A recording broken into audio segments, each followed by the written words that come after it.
Greetings, welcome back to Black Bear News, where we are discussing climate change, all the very, very scary things going on in our biosphere, on our planet, on our globe, fast encroaching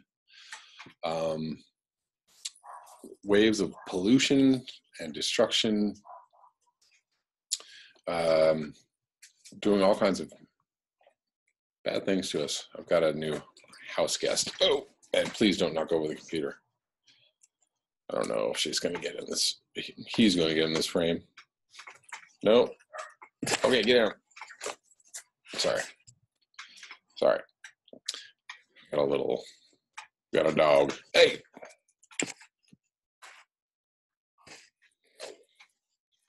Okay. He is young and frisky. No, get out. Hey. Okay, stop. No. All right,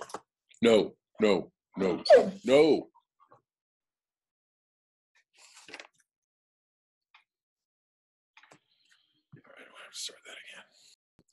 Anyways, that was fun. Let's hope we don't have any more interruptions. I'm fostering this dog for a bit, possibly keeping this dog. So I'm just going to move through a bunch of things today. Tonight's video is going to be, well, a little bit different because we're going to cover some things that could possibly be considered hopeful, with a whole lot of caveats. But let's go through it. Let's get into it. We've got a bunch of news things to discuss. So Senate votes to end U.S. role in Yemen War. I think I read something about this last week, but I guess I made it official in a resounding rebuke to the Pentagon, President Trump, and the Saudi Crown. The Senate voted 56-41 on Thursday to end United States participation in the Saudi-led war on Yemen, where an estimated 14 million people are on the brink of starvation.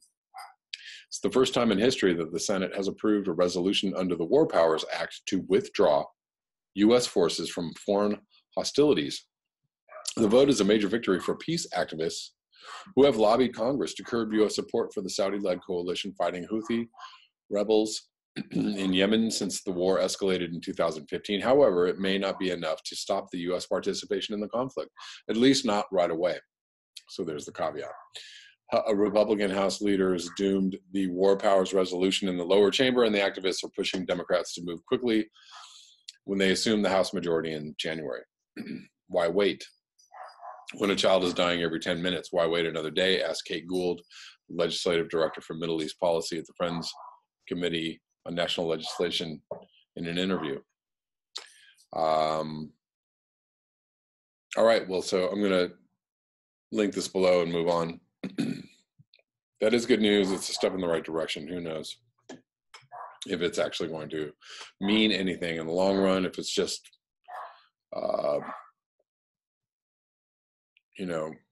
show ponying. I don't know. So I have a bunch of just generally different kind of articles for y'all just today. So here's something from NASA. Greenhouse gas detergent recycles itself in atmosphere, NASA study. A simple molecule in the atmosphere that acts as a detergent to break down methane and other greenhouse gases has been found to recycle itself to maintain a steady global presence in the face of rising emissions, according to new NASA research. Understanding its role in the atmosphere is critical for determining the lifetime of methane, a powerful contributor to climate change. The hydroxyl OH radical, a molecule made up of one hydrogen atom, one oxygen atom with a free or unpaired electron, is one of the most reactive gases in the atmosphere and regularly breaks down other gases, effectively ending their lifetimes. In this way, OH is the main check on the concentration of methane, a potent greenhouse gas that is second only to carbon dioxide and contributing to increasing global temperatures. With the rise of methane emissions into the atmosphere, scientists historically thought that might cause the amount of hydroxyl radicals to be used up on the global scale, and as a result, extend methane's lifetime, currently estimated to be 9 years. However, in addition to looking globally at primary sources of OH and the amount of methane and other gases it breaks down, this new research takes into account secondary OH sources, recycling that happens after OH breaks down methane and reforms in the presence of other gases, which has been observed on regional scales before. OH concentrations are pretty stable over time, said atmospheric chemist and lead author Julie Nicely at NASA's Goddard Space Flight Institute in Greenbelt, Maryland. When OH reacts with methane, it doesn't necessarily go away in the presence of other gases, especially nitrogen oxides, NO and NO2. The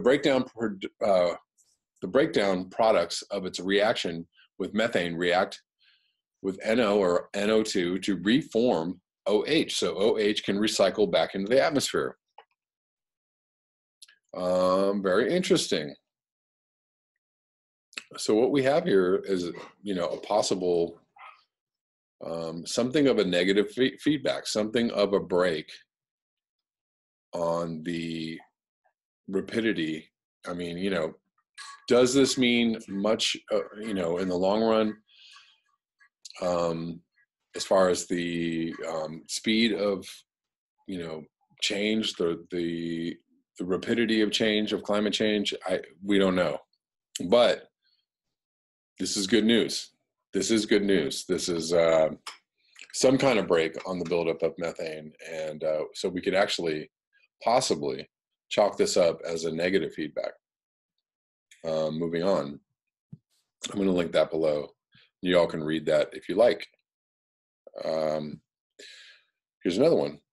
Arctic sea ice is growing faster than before, but there's a catch. So what's happening is that Arctic sea ice is, I guess, reforming more quickly in the wintertime, but it is still not making up the difference of the melt, the ongoing loss of ice overall. A recent study by NASA found that sea ice is growing faster during the winter months today than it did decades ago. This increased growth of sea ice has helped to slow down the overall reduction in Arctic sea ice and delayed an ice-free Arctic.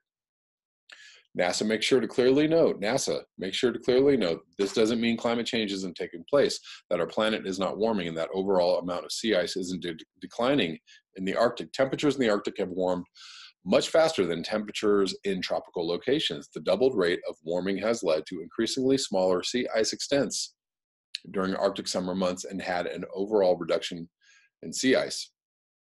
The graph above by NASA shows an average 12.8% decline in average September sea ice extent, with the rate of decline increasing since the 1990s. So we are seeing a faster rate of decline, which is still very bad news. But we have this, a little bit of a break in the system, which is encouraging, which might encourage us to possibly maybe take some action. Okay, all is not, is all lost. Do we know all of these? Do we know all of these possible, naturally occurring like negative feedbacks that might kick in at some point? We don't know. We don't know. We don't know if something's just if the Earth is gonna react in another way. If we do know that massive destruction is happening. We do know that insect loss is happening and fish loss is happening and deforestation is happening. We know all these things are happening in huge numbers, in great quantities. But we have, these little tiny breaks. We should probably capitalize on these breaks. Because as I have said before, we don't know. We do not know. We know how fast it's happening. We know how bad it is. We know what's going on. We know the possible path that we are headed towards, but we do not know about negative feedbacks that could possibly kick in and give us some more time. And if we're sitting around going, well, that's it, we're done for, then we blew it. We missed a chance. We missed a really big chance. That's all I'm trying to say. Moving on again. Let's see if we can get this. This will be, the positive news edition of Black Bear News, the non-doom, total doom edition. Scientists develop liquid fuel that can store the sun's energy for up to 18 years. No matter how abundant or renewable solar power has a thorn in its side, there is still no cheap and efficient long-term storage for the energy that it generates. The solar industry has been snagged on this branch for a while, but in the past year alone, a series of 4 papers has ushered in an intriguing new solution. Scientists in Sweden have developed a specialized fluid called a solar thermal fuel that can store energy from the sun for well over a decade. Tell us more. A solar thermal fuel is like a rechargeable battery, but instead of electricity, you put sunlight in and get heat out, triggered on demand. Jeffrey Grossman, an engineer, works with these materials at MIT, explained to NBC News. The fluid is actually a molecule in liquid form that scientists from Chalmers University of Technology, Sweden, have been working on improving for over a year.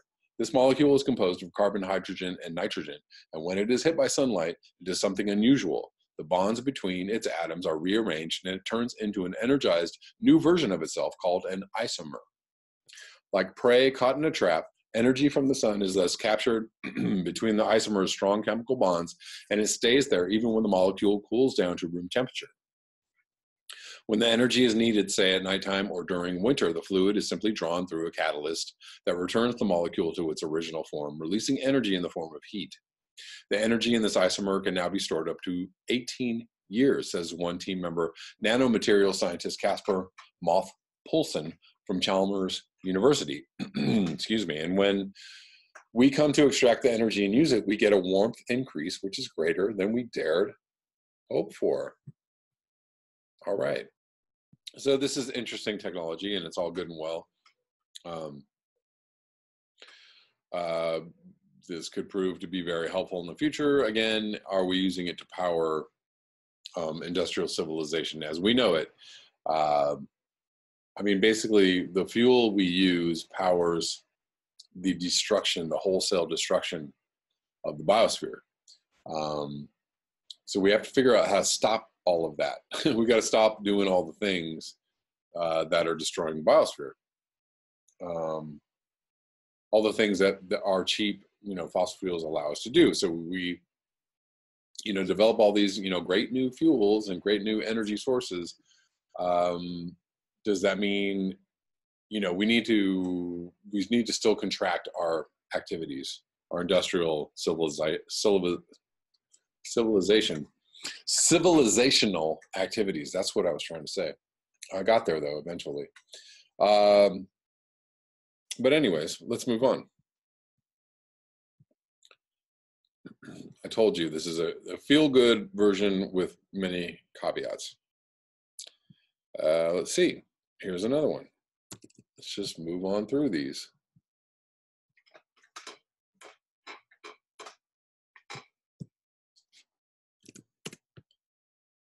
This is, instead of burning coal, new fuel emits 0 harmful emissions, and it's made from sewage.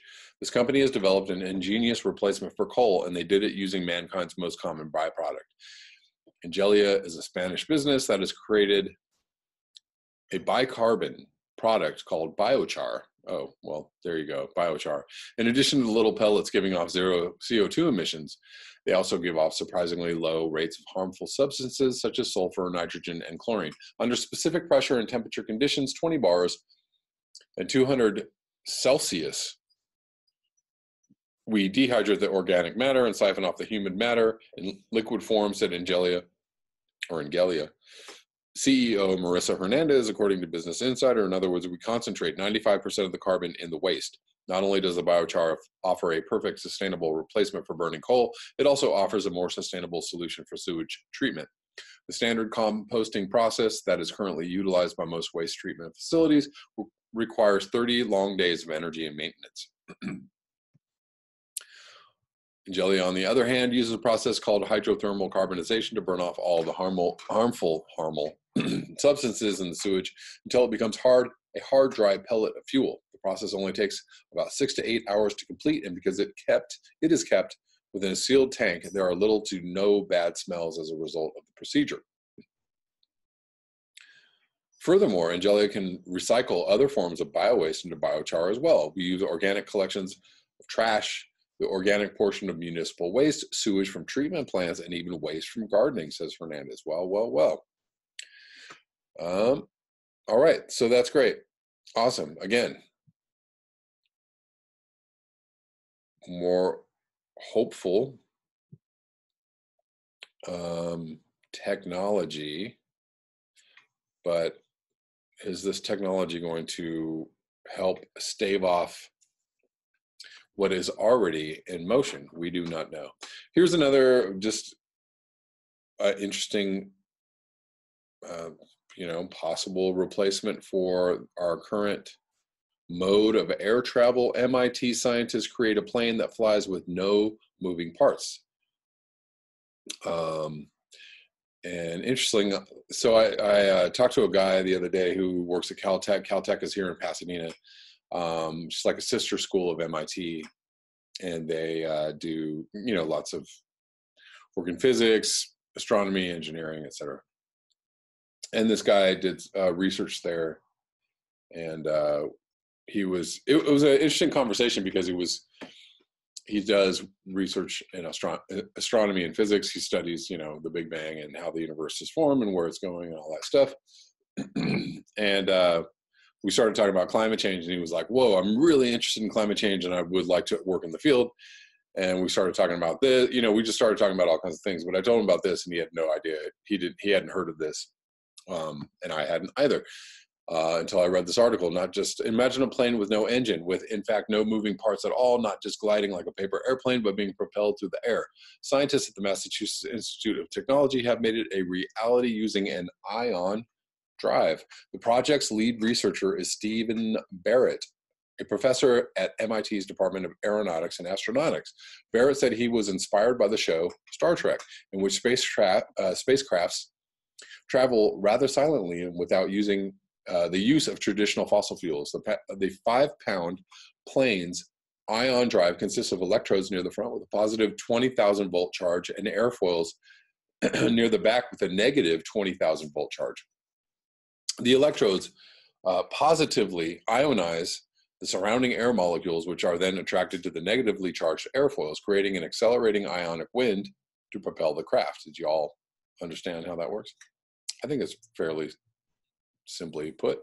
And with no propellers, turbines, or moving parts in general, all this is done in complete silence. Their most successful sustained flight so far was about 10 seconds, or a distance of 60 meters.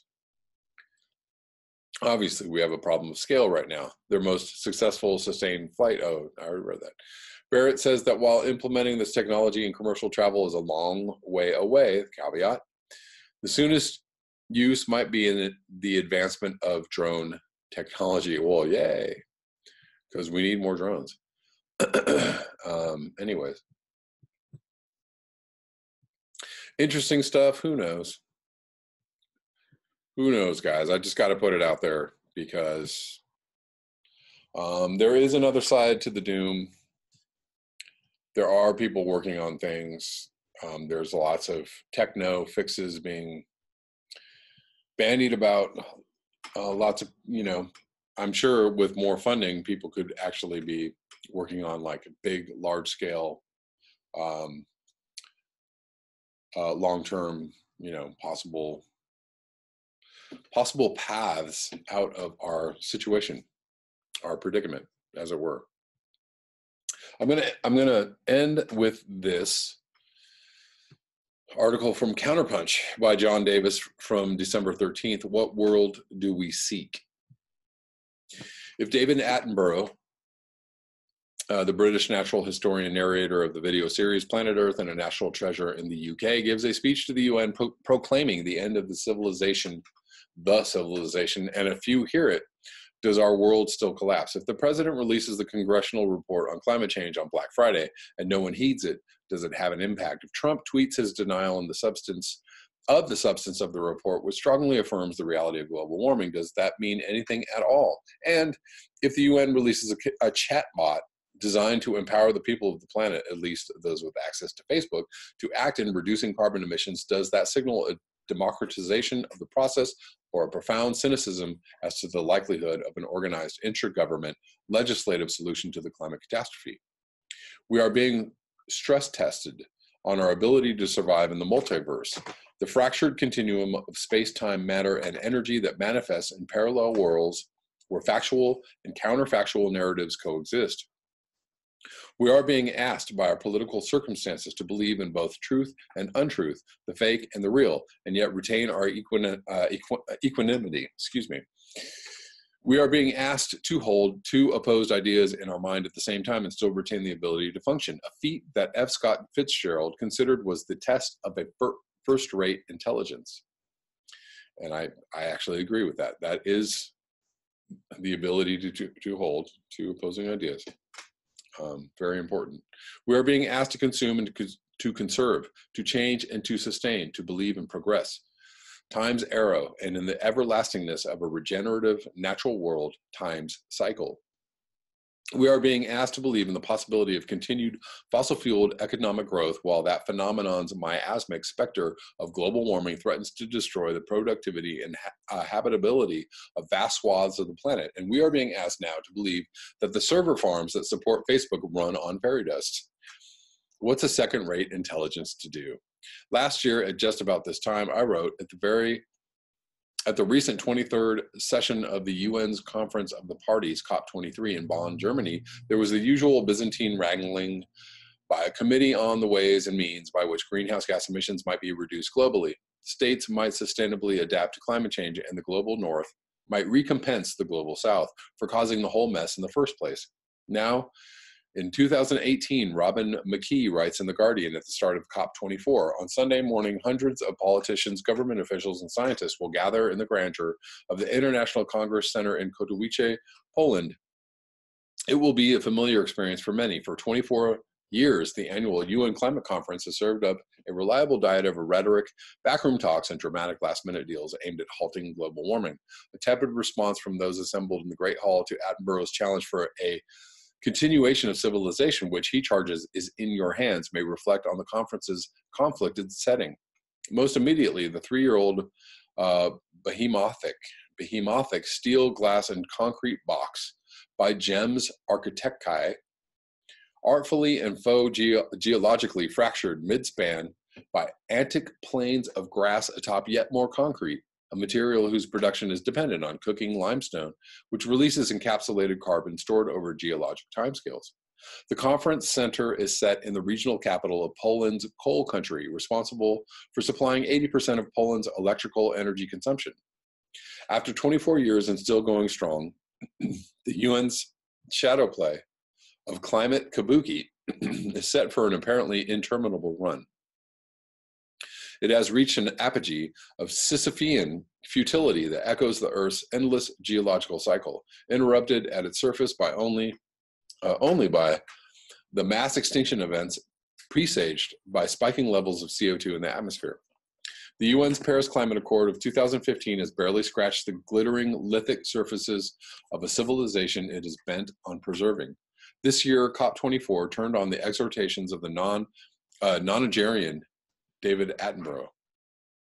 Somebody at the UN deemed it a good idea to have an esteemed Attenborough shill for the UN's Act Now bot. The organization, excuse me, hey, calm down.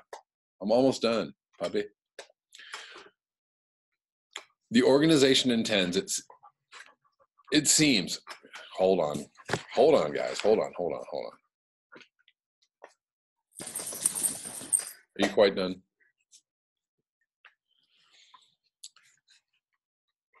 Where are we? The organization intends, it seems, a neo-Bushian campaign of 1,000 points of light. Attenborough pointed to an empty chair in the hall labeled the People's Seat. The UN's website heralds the renowned broadcaster Sir David Attenborough has announced the United Nations launch of a new campaign enabling individuals the world over to unite in actions to battle climate change. Did I detect a squirming in the hall via the video feed? amongst the delegates who represent the almost 200 nations that were signatories to the Paris Climate Agreement and are perhaps under the impression that they represent the world's people and that they now be replaced by a single seat and a Facebook app. Also released at COP24 was a report by the Global Carbon Project, which estimates a 2.7% rise in global CO2 emissions in 2018, up from 1.6% in 2017 after plateauing for a year following the Paris Accord. Meanwhile, the City of Light, whose Latin motto of Fluctuat nec mergitur, translates roughly as "she is stormed, tossed, but does not sink," is being battered by les gilets jaunes, or the yellow vests, demanding an end to increased fuel taxes and demonstrating a profound dissatisfaction with the leadership of Emmanuel Macron, their president. Rioting continued over the weekend. What world do these yellow vests seek? There are some parallel universes that they and others might desire. One such is proposed by Thomas Piketty, author of The Magisterial Capital in the 21st Century, 2013. In a manifesto issued on December 10th, 2018, in which within the EU 28 are proposed a meaningful tax on carbon emissions and end to the tax evasions of the major corporations such as Google, Amazon, and Apple, and a tax on the uber wealthy and their assets. Yes, yes, yes. Piketty, along with a cohort of 50 other progressive politicians, historians, and economists, proposes a new sovereign European Assembly composed of members drawn from national governments, 80%, and the European Parliament, 20%. Generously funded as outlined, the Assembly then would tackle the continent's most intractable problems of wealth disparity, migration, global warming, and democratization. I wonder how that's going to work out. This assembly would be a super governmental institution designed to transcend the legislative logjam of traditional agencies. It is proposed as a parallel government that might take its place alongside Europe's other democratic institutions. I'm sorry, blah. This is written so kind of weird. The manifesto imagines a fracturing of traditional centers of power, but not their eclipse. In the shadow of the failure of the United Nations to deal effectively with planet's many woes, we citizens of the world, long practiced in surviving in the multiverse, might take note of the possibilities that such parallel, imaginatively funded structures of power might afford us. And that is the end of that. I don't know what you all thought about that article. It was kind of strange and meandering and kind of weirdly written. And I didn't know what the point was. But there was a point somewhere in there. I'm going to link it below, and if you guys figure it out, please let me know. I think that's all I have for you in this video. Thank you so much for your eyes, your ears, and your conscience. I do like to from time to time just, spell out possible solutions. This video was just kind of pointing to the fact that we may have some unknown negative feedbacks in the system, which may possibly allow us a little bit of time. And if people are continuing to work on possible solutions based on the reality of, what we've already put in motion, maybe possibly with a lot of luck, a hell of a lot of luck, and a hell of a lot of determination, we may be able to stave off some really terrible consequences of our actions. Maybe. I know, I'm saying this, I know this is a long shot, a 0.001% long shot. But, the fact is that if we don't know if there's a window somewhere of a couple of years where we could possibly make an impact. And if we let that window pass, what an incredibly universally, galactically, moment that would be for us as a species. So, Godspeed to those that are trying and putting their bodies on the line and putting their fitting their actions to their words, and continuing to speak and to communicate this information to other people. This channel is not here to terrify people just for the sake of terrifying people. This channel is here to, you know, maybe spark some action, to spark some inspiration. You know, fear is a good fear is a good inspiration sometimes, and we should all be very, very afraid. And communicating this information to other people, although very difficult, could possibly terrify them into some action or into some different kinds of thinking. I don't know. I'm just spitballing at this point. We all are. Most of us are. Most of us who know what's going on are just, you know, shooting at things in the dark because it's all we have left to do. But, you know, try we must, and tomorrow's another day for now. If you would like to support this channel, you can do so at the links below. Until next time, peace.